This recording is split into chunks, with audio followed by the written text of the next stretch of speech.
a predominantly Black community out in the suburb called Maywood, right?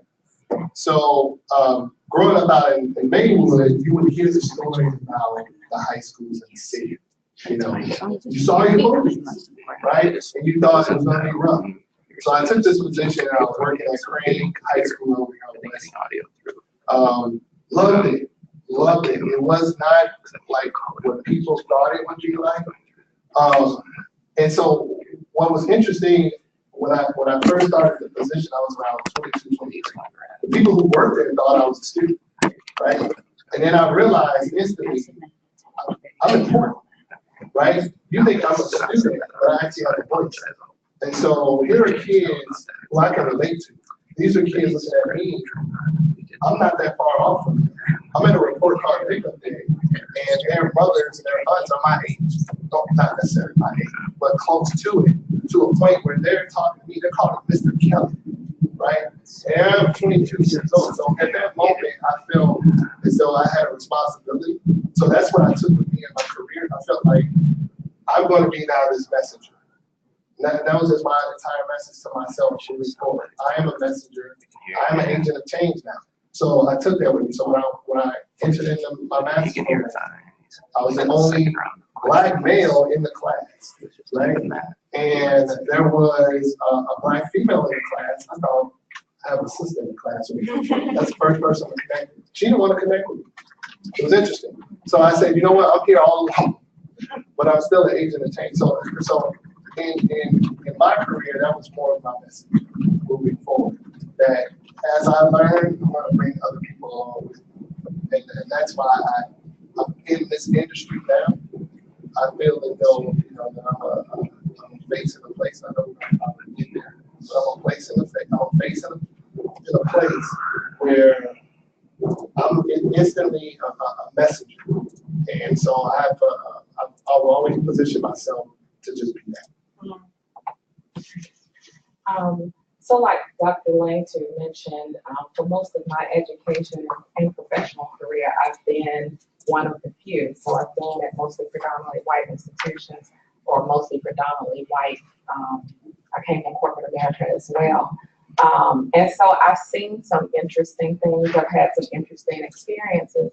And based on those experiences, when I was in grad school, I decided to minor in race and social policy because I wanted to learn more about, you know, how we can help, you know, sort of end some of the oppression, some of the microaggressions and sort of thing. So your question was related to how has it shaped, you know, some of my study. Although I have a background in educational leadership and social policy, I focused on race and social policy because I had been one of few and just had some really overt experiences that I wanted to learn from. Boy, as y'all were talking, this answer meandered for me. At first I thought, I don't know if my Black identity in particular has influenced the direction of my career, but there's a way that it's been like just so much of the air that I haven't even realized it. So how to make this short? So essentially, I've known that I was going to be a clinical psychologist, and that came since I was 14. Like, I knew that I would be. I read interpretation of dreams. Why was I reading that as a freshman in high school? I really don't know. But I remember thinking, I think this is what I want to do. I'm not sure what it would look like, and so I started pursuing that. And then, you know, my career meandered in terms of my studies. But I think the way that that my Black identity in particular has influenced the direction has been in the ways that I've seen myself not represented in what I'm reading, in the classroom. And then, this is the interesting part, when I am represented, right? Who's doing the representing? Like, who's talking about me and my people and people that look like me? Who is even studying people that look like me? And what is it that they have to say? And how do they know? You know, right? And so for me, the whole concept of decolonizing research and unpacking who has a voice, who gets to say what, whose perspective is important, has been central to the way that I do things, sort of as a personal unpacking of what I've seen done in awkward, bulky ways. And I'll say this, I started grad school a long time ago, and we didn't even have a diversity class. I got together with two of my girlfriends in grad school, and we were talking about how little we talked about diversity at all.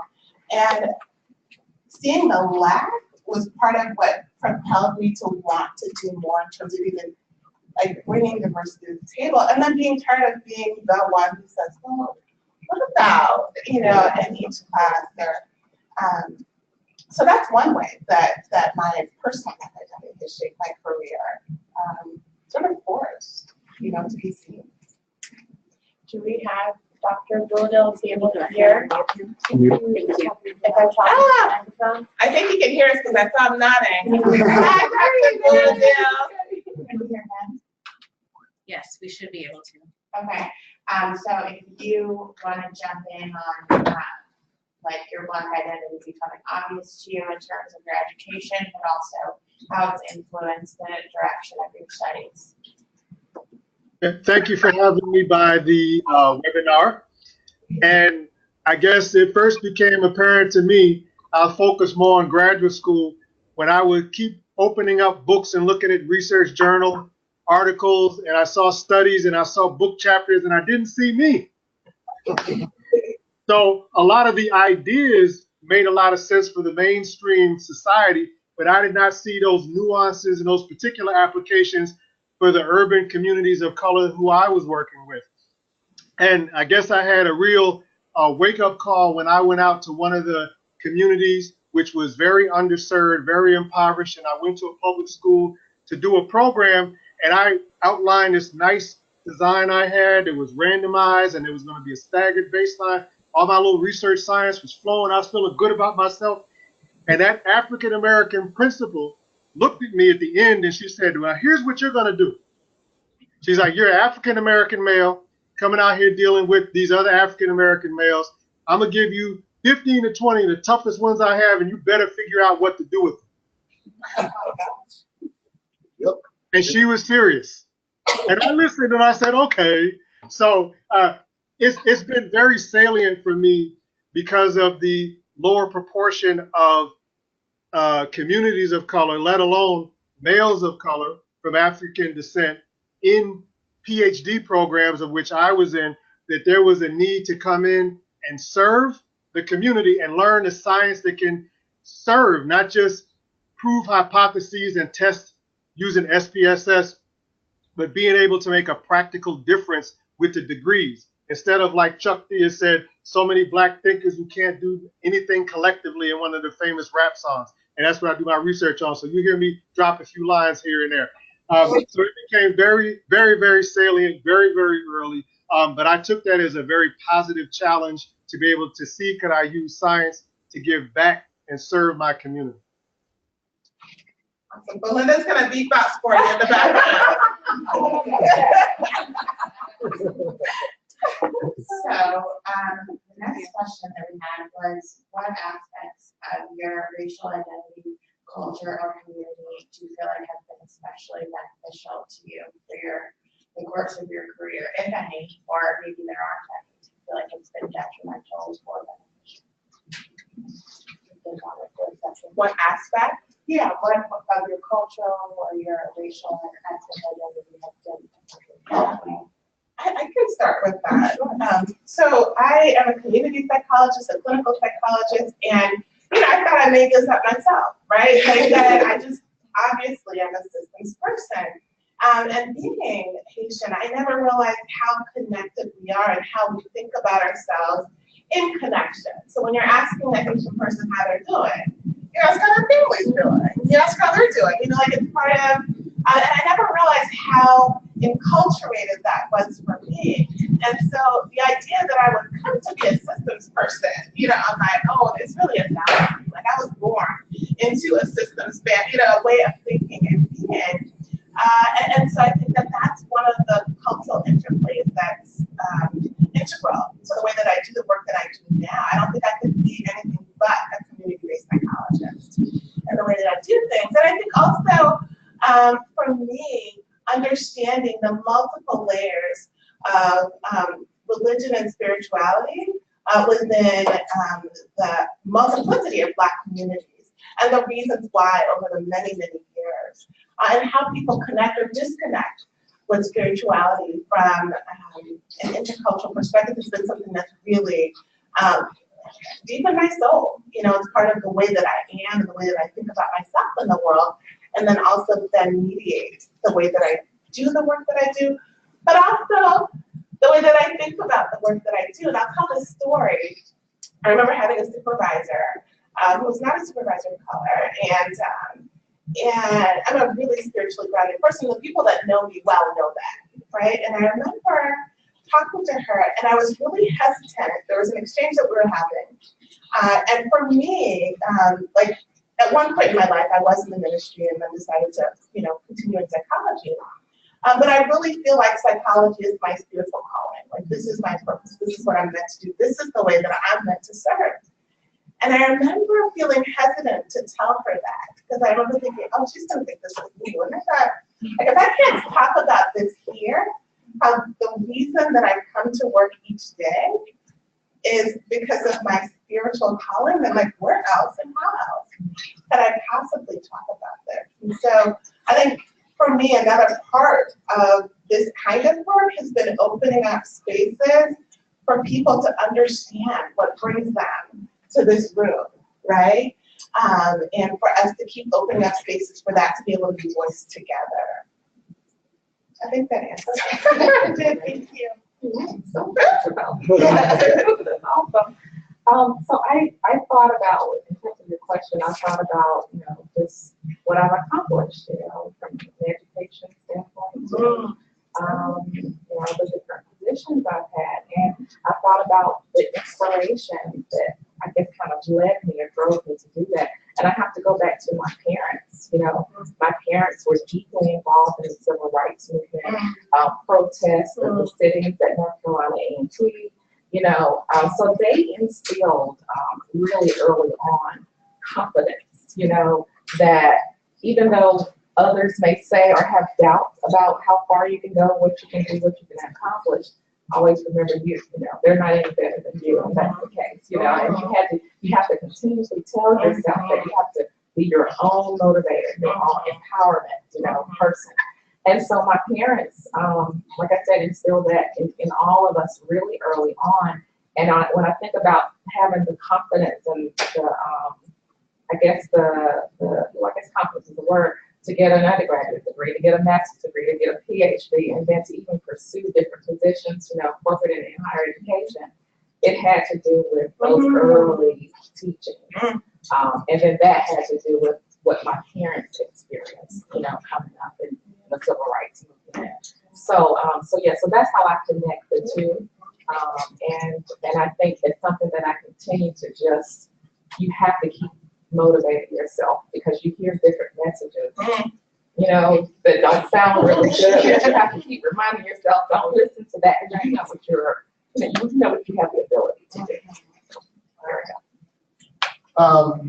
So for me, I'm gonna take you guys back to my dad took me to work with him. So my dad he retired as an electrical engineer. He worked at this company called Underwriters Laboratory, right? So if you saw the back of your electronic device, you see a sticker that has UL, that's the company he worked at. So I thought it was pretty cool. And he worked in TV, radio. He was an electrical engineer working in TV and radio department. So I go to work with him. Now, you have to imagine, here I am about, I don't know, 11, 12.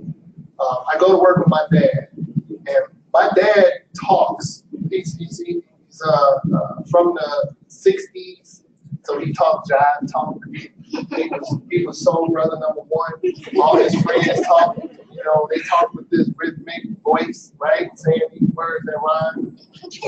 I go to work with my dad, and I'm sitting in his office. Guy comes in. How you doing? His name is Charles. Hi, Charles. How you doing? Well, how you doing there, Dan? He started laughing at some of the most corniest jokes ever, but his voice changed. I've never seen a black man's voice go from what they call talking white, like literally he talked black to white. And I saw it for the first time. I did not recognize who he was. And I even asked him about that. But that was a point in my life that I realized who I was and who I would have to be to navigate this world. He didn't even have to talk to me about it. I saw it. So the kids that I've worked with over the years, and even students here, you can see a student trying to navigate a system, trying to figure it out, right? And so I would always live by doing, right? I always had to present myself in a certain way because I want people to see me as a possibility of a direction that they can go. So I had to talk in those two places, right? So here I am working with kids in the city. I can't talk like probably how I'm talking. I kind of mix it up. I figured out a way to mix it up. And so, but I realized it's communication, but it's also tips to be able to adapt and to succeed. Because in my role, I'm here to help students succeed. And I'm here and I'm a resource to help students to understand. What I've always wanted to have as a kid, which fuels me today, is if I had that one person who told me that one thing that could have changed my life, right? I always reflect back on, what if someone said this? What if someone told me, Charles, don't buy a new car when you graduate from college. Get a used vehicle, right? And so that's how I look at myself. I look at myself as I'm helping people navigate by being in a position to answer or be available to tell them that one thing. So my connection to students here, the way my career is shaped, the way I look, how I will move forward in the future, I will always, and I keep saying, agent of change, but that's just something that I feel that I have to do, I have to exhibit by doing, and not always by talking, but just doing and living it, and sharing my story as much as possible. But that point in time when I was a kid, when my dad did that, that opened up so many eyes to me. I didn't even know that they existed. But it helped me out, and I can always recall that story. And it'll always be powerful for me to the direction that I am. Do you need me to repeat the question, Dr.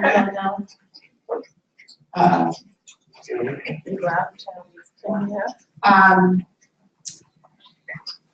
So what aspects of your racial identity, culture, or community have been beneficial to your academic career? If we can get the sound working. Uh-oh. He's muted. Pause, we can't hear you. Did he mute himself though? Looks like he did. You muted yourself.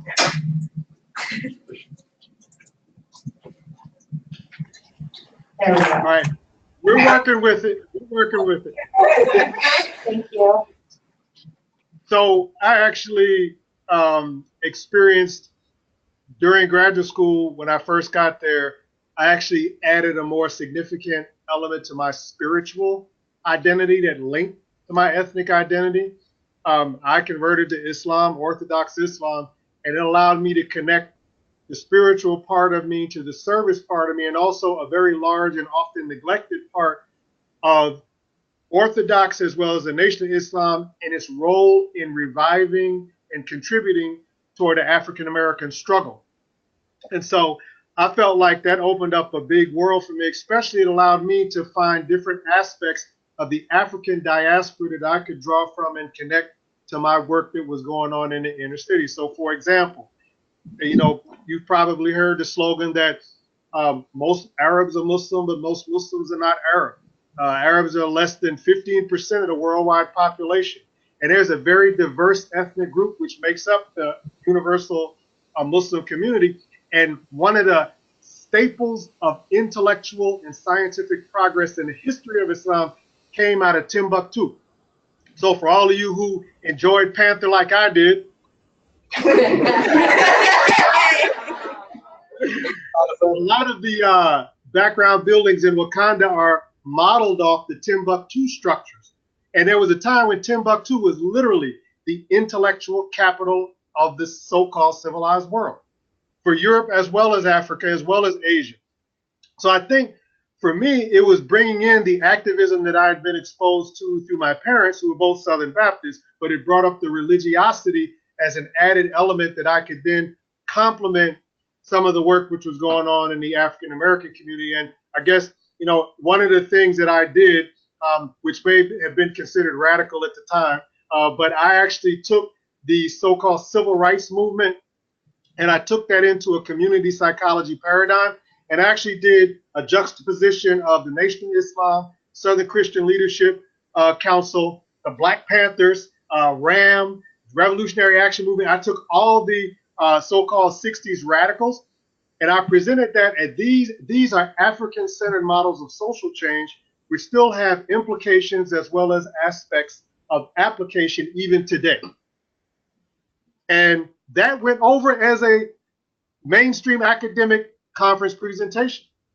So it just lets us know that we have a very rich history if we tap into it, and we have the intellectual bravery to be able to present what we have. And as was mentioned on the panel, through the language, through the common language of academia, we can open up a rich set of resources which brings increased respect as well as recognition for the contributions of people of African descent.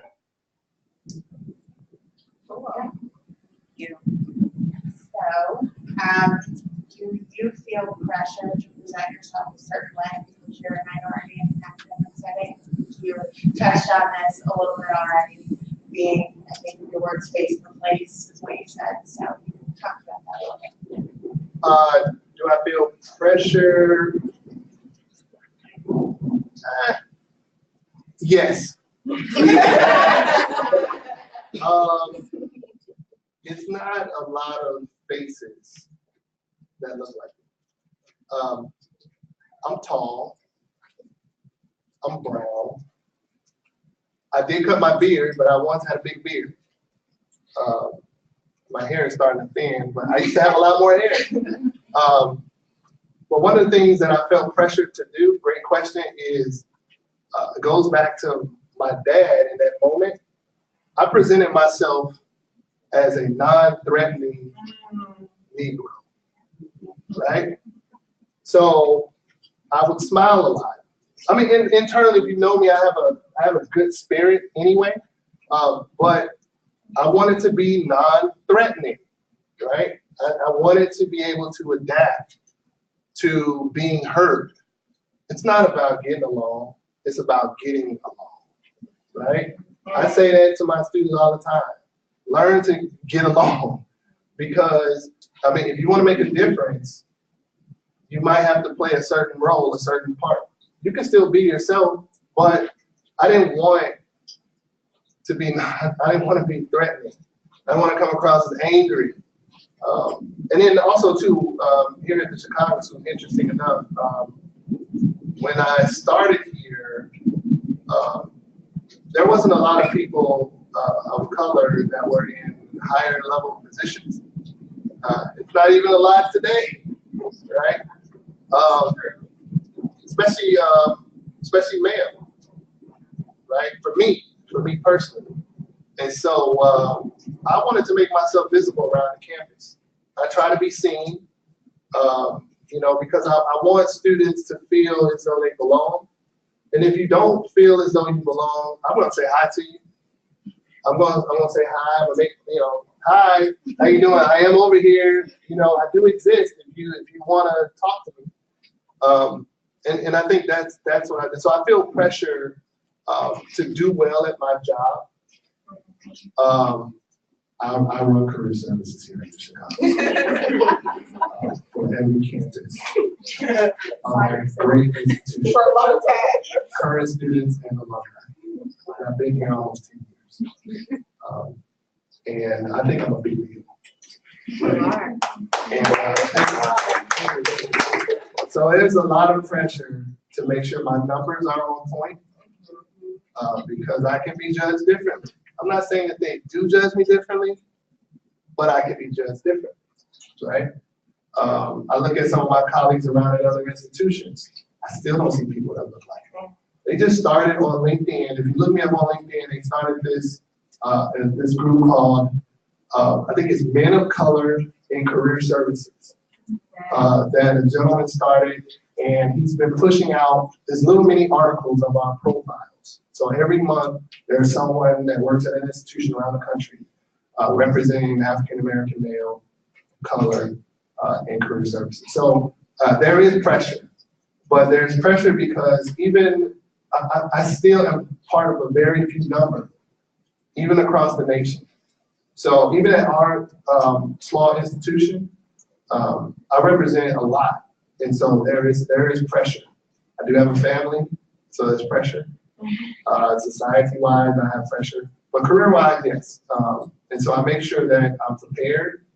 I make sure that my presentation is up to par, and then I ask a lot of questions just to make sure I can continue and keep a certain standard. So that's what my pressure lies, mainly because no representation. I can ditto everything Charles just said. I'll say too, from a pressure standpoint, yes, the answer is yes, particularly because of what Charles said, but also there's such thing as the angry Black woman, you know, that, you know, people think it's a stereotype. And so I was very aware of that first when I first came to Chicago, first came here, because I guess people didn't know me, didn't know anything about me, didn't know if they were going to like me or not. So it was pressure for me to be very, very, very cordial. And I think just be myself, but I felt pressure to be even more than that because I knew that the stereotype was out there. Not just for here, but just throughout my career, because I know people, you know, just have they think some things about you that, you know, aren't necessarily true. So you do have that pressure. Also pressure from the standpoint, again, there are not many of us minorities in positions, upper level positions here at the Chicago School. When I came here almost 5 years ago, I was starting a brand new center. And so there's pressure there in terms of whether the center is going to succeed or not. Whether people are going to like the work that we do and appreciate the work that we do. And there still is constantly pressure because you do feel like you're constantly under a microscope. So yeah, to answer the question, there is definitely pressure. I was thinking about the idea of the way that I present myself. Yeah, like I don't tend to hold back who I am. Like it's not typically confusing to get to know who I am right off the bat, and I think that can be disconcerting for folks. So you know, pretty nice, but I'm also very straightforward. So it often feels like, what? Did you just say that? Yes, and I'm really good at setting boundaries. You know, and that can be really hard for folks as well. And so I do feel the pressure, sometimes because I'm a Black person, sometimes because I'm a woman, sometimes because I'm a Black woman, to just fudge my boundaries. You know, a million examples that I can offer. And I think that that's one place where I feel the most pressure is to, you know, fudge my boundaries. Work late, work early, do this. Be on this committee. You know, I will say this though, this doesn't belong here, but I'm sticking here anyway. One of the few tweets that I've ever tweeted, y'all know that, I just don't. But it was after something that happened. I can't remember what happened, but I remember thinking, and it felt so salient, that you want my Black body, but not my Black voice. Like you want me to be on your committee, right? But then when I say what I have to say, they're like, what? Like, but like that's why I'm here, right? Like, and so I think that is a pressure that I felt. The other pressure that I felt, and it's not to be a certain, well, it is to be a certain way. And I think both of you spoke to it, is to really be a mentor. Like I never realized like how much of a mentor that I would end up being. And I would sit with the department chairs and say, I've seen students from every single one of your departments. Like folks will just email me and say, can I stop by and say hello? Like I don't know who they are. But invariably, it'll be a Black student who wants to come sit and chat. At one time, there was a student here from another university, and she walked by my office and she asked me if she could come back. And I said, sure, we can sit and chat. And she came in and she sat down. She said, I'm not kidding, I don't even have anything. I just want to sit here with you I thought, okay, you know, and we ended up talking and having a wonderful conversation. But for her, the dearth of seeing, you know, what she aspired to and hoped to, was so far from her experience. And I don't know that I fully anticipated, expected, understood the weight of what that would mean. As one of the few Black professors here on campus, I get a lot of students and I welcome them. Please come by. I tell people all the time, 317. And so it's not as a complaint at all. I feel really honored to be able to sit with, but that's certainly a pressure that I feel. Yeah. Jaleel? Yes. So I agree with what the panelist says. So the thing that I would add, especially because this is directed toward students of color and their responsibilities, is you will feel pressure from also your community to represent, right? Represent in the corridors of privilege and power, places that some of us are not able to get into. And that brings a responsibility because we really are, to borrow the phrase, we are standing on the shoulders of giants. So there's an expectation that all that struggle before to allow access for some portion of our community, the folks who are then in these corridors of power, should leverage their positions to be able to support not only themselves being very real, but also opening doors and paying it forward for those who are coming afterward with mentorship and other things which are being mentioned. And I certainly felt the pressure when I was working with the young men and young women who are heavily involved in gangs in Chicago about how I could really serve them in a way that was distinct from the methodologies which didn't seem to be working, which led me to rely on and then begin researching modern rap music. And as I say all the time, that wasn't when they had their own Grammy and their own web pages. This is when it wasn't even considered music back in the late 80s.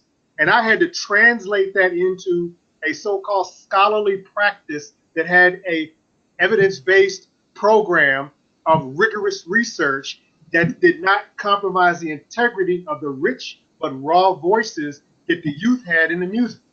And I felt a lot of pressure because I can't sit on this. I know that this is something which potentially can help, but there is a pressure to meet those touchstones of an academic career so you can get your master's degree, you can get your dissertation, you could go out and get your license. So that's the pressure, is when you are not only a provider, but a participant in the community, is very real for you.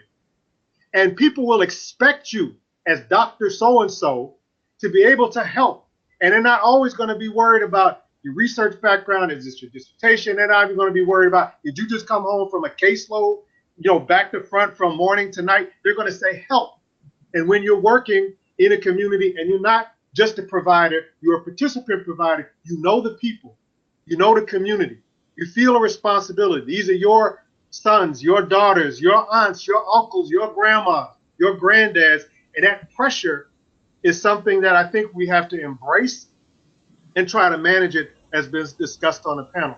But I would certainly advise, don't underestimate the pressure that the community will place on you, but it's because we've been privileged, and we should look at that as a positive pressure to pay it forward and give back. Agreed, well said. So I want to make sure that people in here have time to ask questions. So I'm just going to ask one more. If you have any additional advice for students of color here, I know it's probably go on all day about it, but maybe a few sentences. I'll say always strive to be above reproach. Dot your I's, cross your T's in anything you do, because there are so many assumptions, unfair assumptions a lot of the time that people make about you. And a lot of it, I try to give everybody the benefit of the doubt. I just realized though that some people, because of education and just communication, just don't know any better. And so you have to think about that first before you actually respond to someone who might say something that you don't like, or do something, or treat you in a way that you don't appreciate. So just always, be above reproach. Do your best in whatever it is, and then communicate. If something happens, that you don't appreciate, communicate with that person in a calm. Think about the angry black woman thing, okay? Or it's a tall black man, they're very that's real. But in a calm, voice, and just ask questions, did you feel really deep to say that? Or did you need to overlook it? Ask questions. And so that's what I would, that's the advice that I would give. Give people the benefit of the doubt. I'm gonna go back to what I said earlier. Get along to get along. You're in a position now where you're being trained, educated on something. You have questions that you want to ask. Be prepared to ask those questions. Be more prepared to be challenged, to find your truth. So if you come and ask me for some help, I'm going to give you a bunch of stuff that you can work on. And then I expect for you to come back with a different question, a more involved question. And I think that's what's going to be important, because that's how you're going to be tested in your career. You can be, like we talked about, pressure. That can be pressure, right? You're the only one that looks like you. And you're being asked this question in this boardroom, right? You want to be prepared coming in there. You need to get along. You need to understand what you're facing, what you're going to be introduced to. And then you want to learn from that experience. So if you have given another time to do it, you know how you can execute it. And that wisdom is going to come with the experience that you have. And essentially, you will be the one representing your community. You will be the one that they will look back to and say, oh, you made it. You look like you made it. They may not even know your story. But if you give them an opportunity to get a chance to know your story, then they too will then have a story. But eventually, like I said, be prepared to ask questions, but be more prepared to receive the answer that you're going to get, but then take it another step further. So that's what my advice would be for as you're preparing yourself moving forward. Oh boy, there's so much. I'll take first. But every single one of you belong here. And I can't stress that enough. And the importance of the days where it really doesn't feel like that, remembering that. But there's something critical and important that you have to offer this world. And that we, the travel school, are here to help you figure that out. And there'll be days that you feel like, I just don't know. That this is for you, and that you belong here. And there may be spaces where it doesn't feel like this was created for you. That's okay, because you're here and it is for you, right? And you'll continue to carve out spaces that are meaningful. I think related to that is knowing why you're doing this thing, right? And making sure that you are each day responding to your center, your core, right? Like whatever it is that's motivating you, like connect to that consistently. Find people that you can be vulnerable with. So like faculty members, career servants, somebody in it. Find people you can be vulnerable with, right? And it's not everybody that's earned your story. Let me just say that, right? Not everybody has earned your pain, your story. Find people you can be vulnerable with who can help you along in this struggle. And then be vulnerable, right? Learn with and from. Every single person has something to teach you. And you have something to learn from them. And so finding those spaces, I would also say to learn early how to set boundaries, right, that are important for you. And to know what that means and to hold them. And to hold true to yourself in the process and to keep on. And keep on until.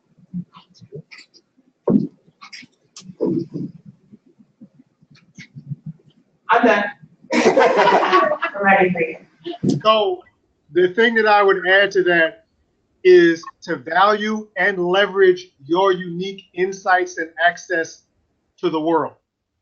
Because those of you who are coming from distinct communities of color, you've had unique experiences, unique insights, and you also provide many mainstream institutions access to these communities and even offer credibility to the programs which are being offered. So value that and embrace that.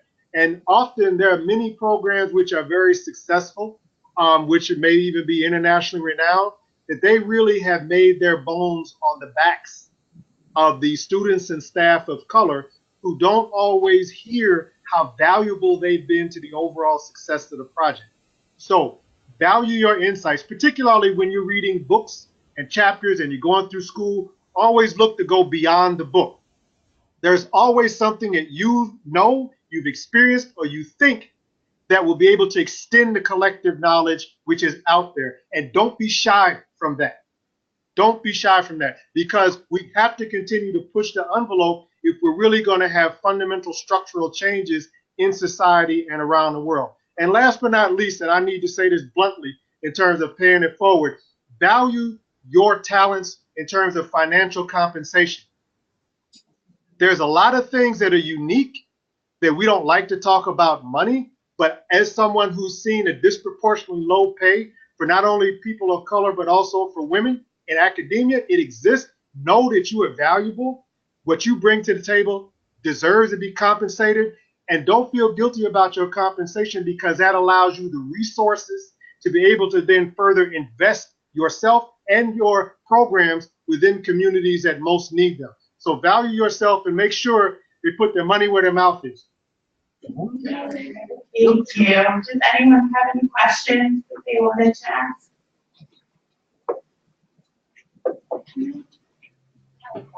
This question here. So oftentimes I'm one of the few minorities in the classroom, and I often feel like I have a burden on me to speak for the rest of my race when anything comes up about being Black and being African American. How have you all navigated that impact of that?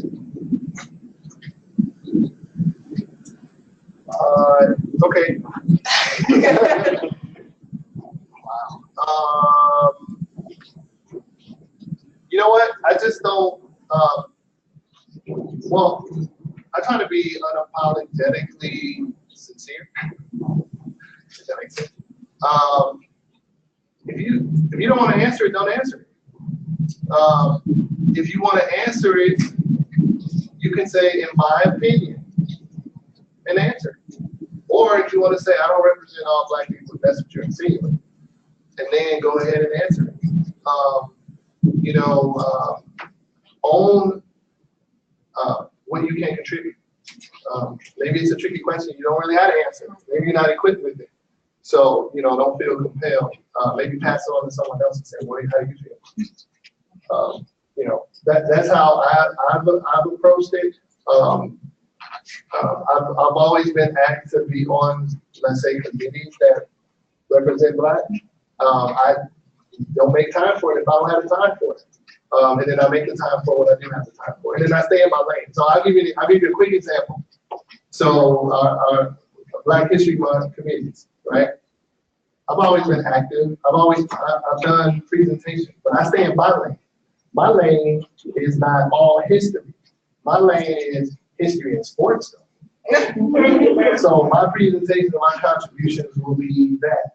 And so, you have to get to a point where you're comfortable in that moment. And if you don't have the experience to be comfortable in the moment, then step out and be uncomfortable and then learn from it. That will be my feature. So I think Charles responded. Yeah, I do. There's one thing I wanted to say. I think sometimes I facilitate a lot of discussions, right? And one of the things that can happen, and one of the reasons that the burden of sort of answering about something might sit with one person is because other people aren't taking responsibility for it. And I think that more than answering the question is something to sit with. Like, why aren't we all talking about this? What's going on here? And perhaps a larger reflection on why the burden would ever sit with one person when we're all human, we all have experiences. And so I think that reflecting on why it feels like it's pushed towards you, and either whatever you decide to do with that reflection can be helpful. So it could lead to a resistance and not answering. It could lead to actually saying something. It could lead to reflecting about the process and what that means and what that says about who we are and how we want to learn together. I would say resist the burden. No, that's not on me. Put it back. I think Dr. Yeah, the other thing that I would add to that is you should also share the conversation. So you're not anyone's personal cultural coach unless you signed up to be someone's personal cultural coach. And I'm very happy, as you can see these books behind me. I'm very happy when questions come up. We should have resources of other scholars, both psychology as well as non-psychology, activist things historically. Say, here's a book about that, or why don't you go check this out, or I just saw a blog about this, and let people do some work and then get back to you, right? And there is a segment of folks who you are trying to be responsive to in the moment, but I do agree we should not be cast into a role that we're uncomfortable. And even if you might be the expert on the topic, make sure you're broadening their access by showing not just my opinion, but here's some other writings on the topic and a lot of authors you may not know, but you may need to know. So let me show you who they are. Thank you. Thank you so much. Does anyone else have a question? Let me come to you.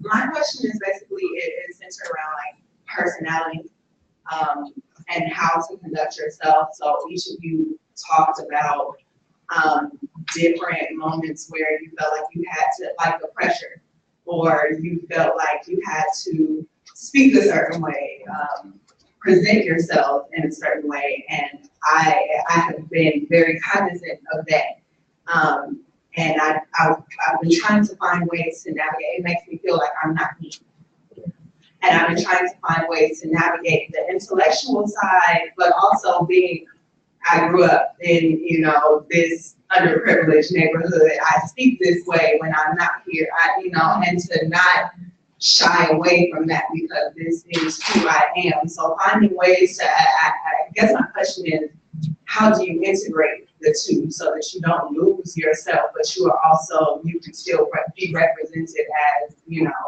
that valid voice? I'll just say quickly, one way to look at it is think about it as being on stage. When you're either in an environment where you're one of the few, or when you're in the classroom, professionally, whatever. Think about it's a role that you have to play just for that time, just for that space. I used to teach soft skills class, and I went through a Walt Disney training, customer service training, and that was what they taught us. You're always on stage at work, and it's just a role you're playing until you're done, until you've done that job. But then you can go back to being, the other person that you are. So unfortunately, we're not there yet as a society where we can just be who we are, wherever we are. We're just not there. And so you have to find a way to navigate that. Yeah. Oh, okay. I said, unless you're Dr. Siegel and everybody wants to listen to everything you have to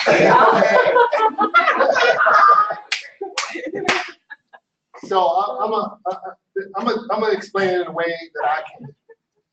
My mother told me once. She said, boy, do you know who you're talking to? I am not your friend. I am not your teacher. Right. So you need to know who you're dealing with when you talk to me, right?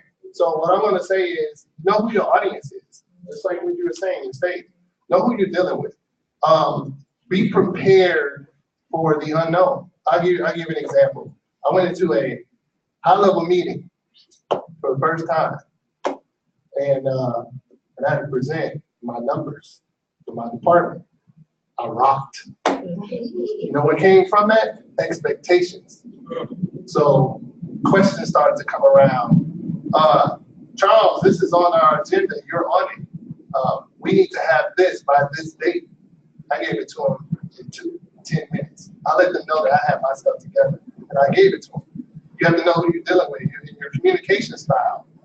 When you mentioned about, there's a sense of, you know who you are when you're at home, you know who you are when you're here, how can I be myself? It's still the same thing, know who you're talking to. I'll give you something else that's interesting. So I used to work on the 10th floor. Yeah. Up here in this building. And we called it our caucus hall. Because interesting enough, on the hall that I was on the area I was at, we were all black. Everybody on this road. And so, yeah, they put us all in this one. It was just funny. So it was like a little black coalition. So we had our own way in which we were communicating. We were all getting our work done. We're getting our stuff done. But we communicated in a way that it was a relief. So, I can speak to those who are in my Black coalition differently than someone who wasn't a part of it, for example, right? And so just know who you're dealing with. Be ahead of the game as much as possible. It can be a pressure, but know that, like I said, when you ask the right questions, know how to handle the answer.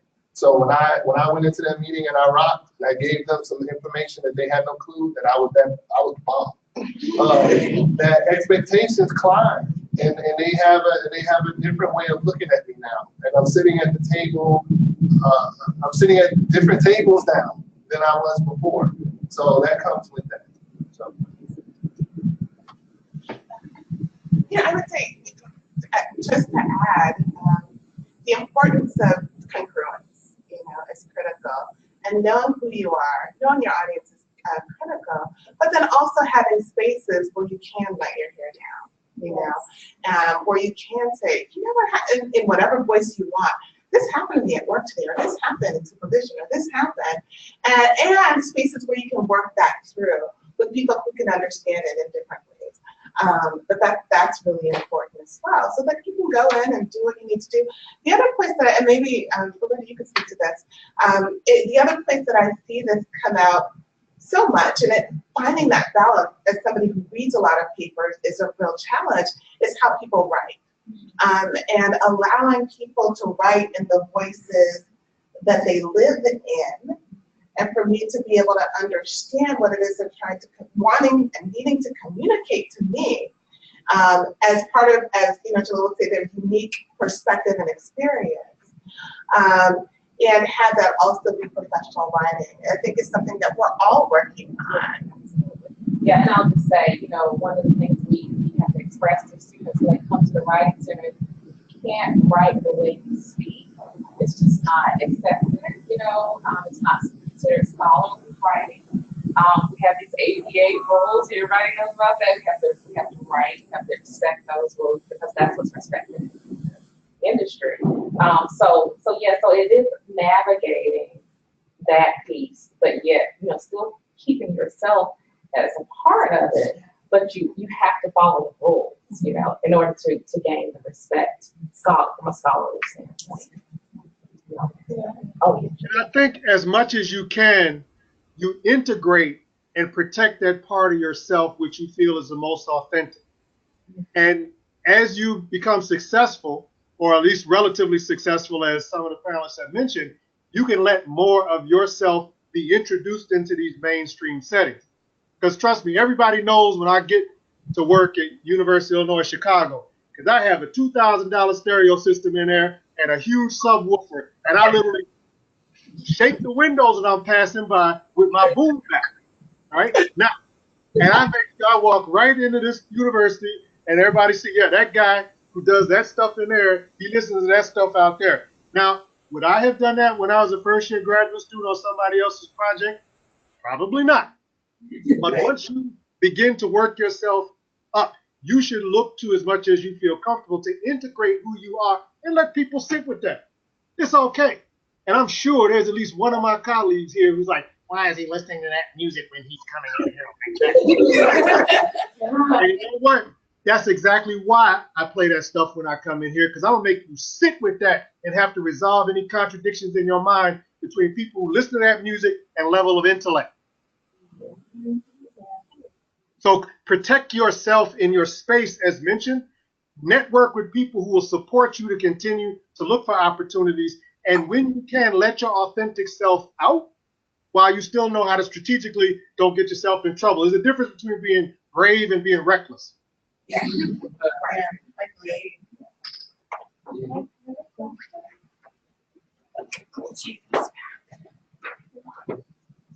Thank you all so much for being here. It was really inspiring to listen to all of you.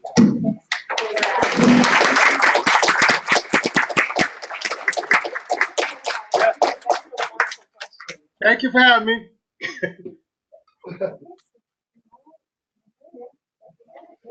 We'll be here. I'll be here for some questions after that.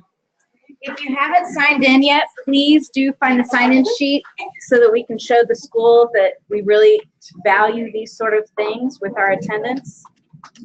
And I'm going to go ahead and turn this off now.